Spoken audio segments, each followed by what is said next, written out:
I'm not the smartest.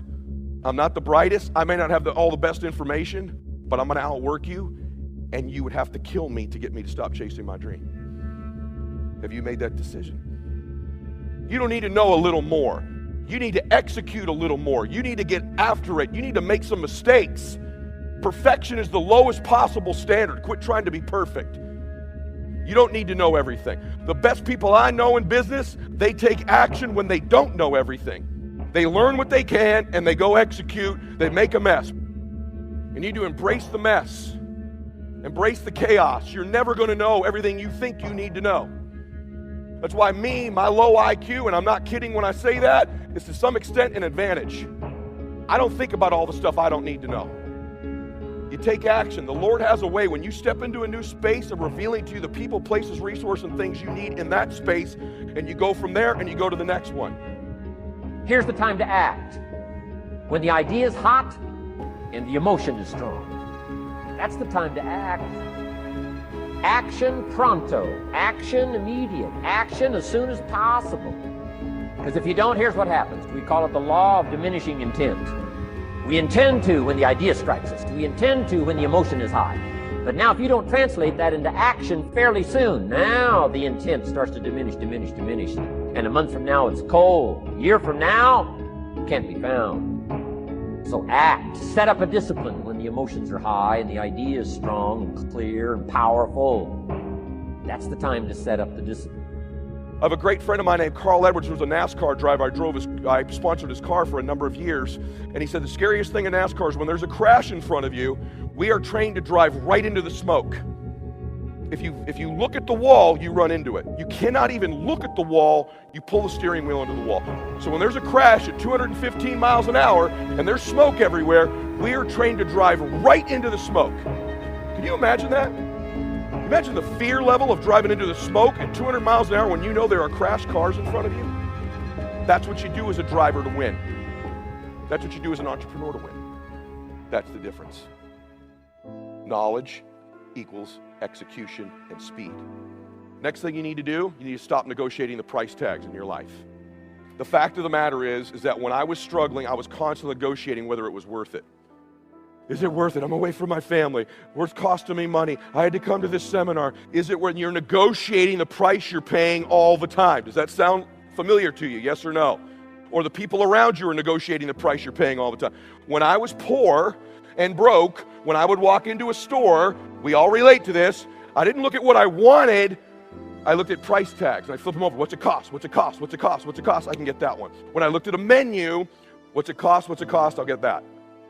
People who come from scarcity and are poor thinkers are constantly negotiating price. Wealthy people, there's a thin veil. They negotiate worth. There's a difference between cost and worth. Is what I'm doing worth it? Is what I'm doing worth it? Not what's it costing me. In fact, the price you will pay for not winning is infinitely greater the rest of your life than the price you will ever pay to win. But you're negotiating it too often. You're vacillating. It takes your energy. It strips your focus. For most people, their will to win is for sale. For most people, with enough failure, enough setbacks, enough adversity, you can buy them. They will relent. They will sell their dream. They'll sell their kids. They'll sell their future. This is the truth. You remember I said this to you because you're going to face this moment. There's going to be a point in time in your life where what you know is not enough. And if you're me, when I arrive at those points, I got to find something higher than me to pull me through. And you're going to have to rely on your faith and the decision you've made where you've negotiated the price in advance before it hits. Because for most people, enough of that, they'll relent. Yeah, it just wasn't for me. You know, I learned all this stuff, just the timing was right. Or, you know, you don't know about where I live. Where we live, this stuff doesn't work. And you sell your dream. And what you do when you do that is you sold your children's future. You've sold your own future. You've relented and you've given in. I want you to think about that. Because when you go, nah, it wasn't for me. No. That's the easy way out. Nah, I decided I'm not going to pay that big a price for my grandkids' future. I've decided I don't want to really retire my parents. I've decided I don't really want to be somebody. I've decided all this stuff I say about who I want to be and what I want and all that other stuff, I kind of want it, contingent on it's not too hard. And that's what most entrepreneurs do. In fact, in a year, of the 500 people here, there will be several hundred of you who have already sold your family down the river. And I say that to you so that you can begin to negotiate the price in advance. I love you. I want you to win. I want to see you prosper. I want to see magic happen for you. And if you don't, while you're at this meeting, all the notes, all the logistics, make a decision that no matter how big the price gets, as long as it's legal, ethical, and moral, I'm going to pay it. I've negotiated in advance. My will to win, my family's dreams, my future is not for sale. It hadn't happened yet, but I'm dressed for it. I'm ready for it. I'm learning about it. I'm ready to do it. I'm ready to walk into it. I'm ready to receive it. I'm getting ready for it right now. When it does happen, I'll already have my stuff. When it does happen, I'll already be in place. In other words, move into the place where the blessing is going to come. Have you ever noticed that whenever depression comes, one of the first things it tries to do is get you to stay in the house? Because the devil knows that in order to get a certain level of blessings, you have to be in a certain place.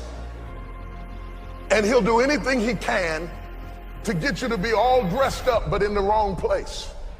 It's a dangerous thing to stay too long in a place that you're overdressed.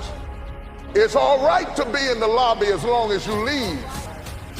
But if you're gonna stay in the lobby too long, it will mess things up, because you got to move into the place that you are preparing for.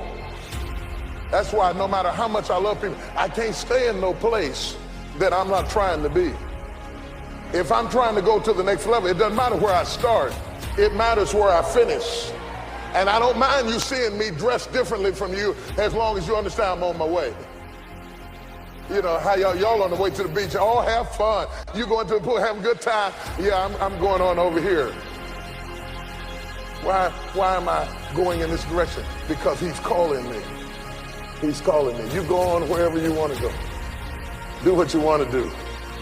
But he's calling me. And when you start getting in the place, you don't fit.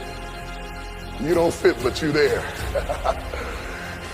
See, being successful is lonely because you didn't fit where you came from, because you was dressed for where you're going. And you don't fit where you're going because you just left where you came from. And so you got to be prepared to be a misfit if God's going to give you this blessing.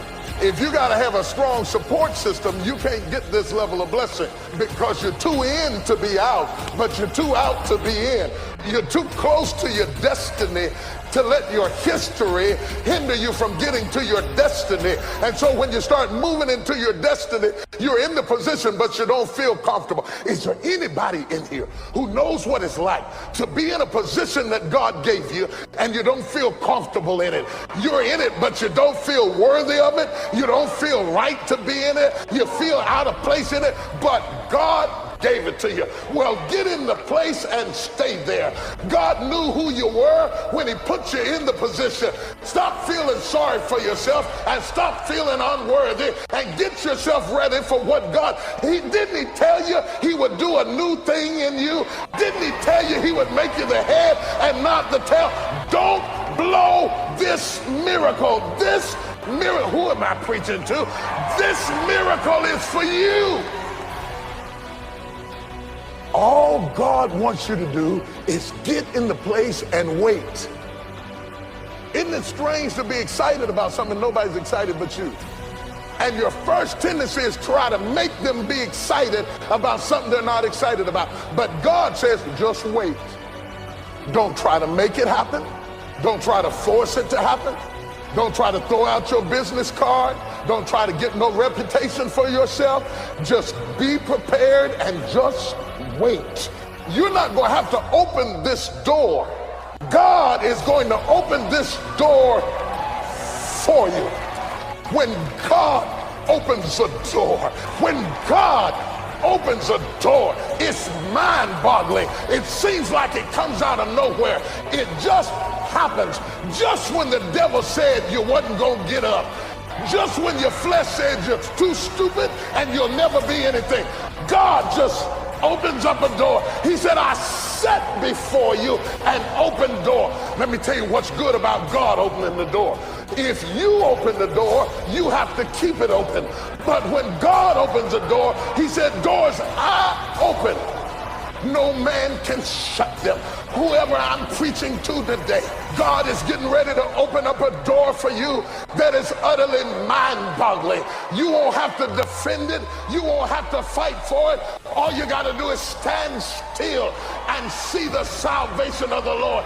God is going to open the door. If you just wait, this time you're going to walk through the door into your destiny.